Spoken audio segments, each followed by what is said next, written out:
Ganap na rin na nanumpa sa katungkulan bilang Vice-Gobernador ng Lalawigan si Atty. Patrick Alexis Angara sa Regional Trial Court noong ika-24 ng Setyembre 2025 kay Judge Alejandria V. Javier Henota matapos ang panunumpa ni Governor Isidro P. Galban. Ang naturang oath of office ay ginanap sa harap ng mga immediate family members ng Vice-Gobernador na sina dating Baler Vice Mayor Karen G. Angara at Pag-ibig Fund Deputy CEO Alexander Hilario G. Aguilar, mga magulang ni Vice Governor Angara, kasama sina Ginang Justita G. Angara, Bokal RJ G. Angara, Rowena Angara, and Andre Aguilar.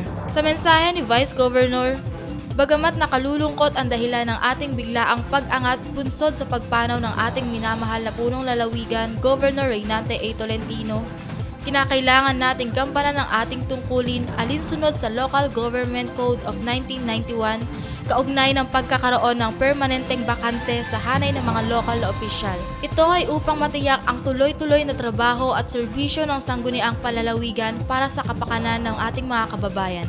Sa kabila ng hamon, sisikapin nating ipagpatuloy ang mga advokasiyang sinimulan bilang bokal at ang mga itinuro at iniwang pamana ni Governor Reynante A. Tolentino ang serbisyong bukas palad para sa lahat.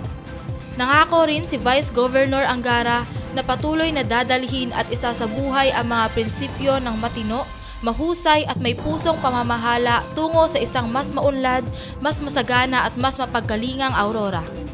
Dagdag pa niya na siya ay handang makipagtulungan at makipag-ugnayan sa bagong punong lalawigan, Engineer Isidro Sid P. Galban, mga bokal.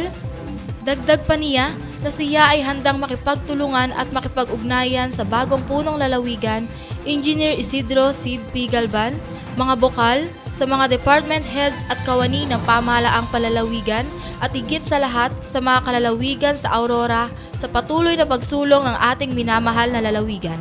Ako si Erica Polinada para sa PGA in Action, all-out serbisyo ng Kapitolyo para sa publiko.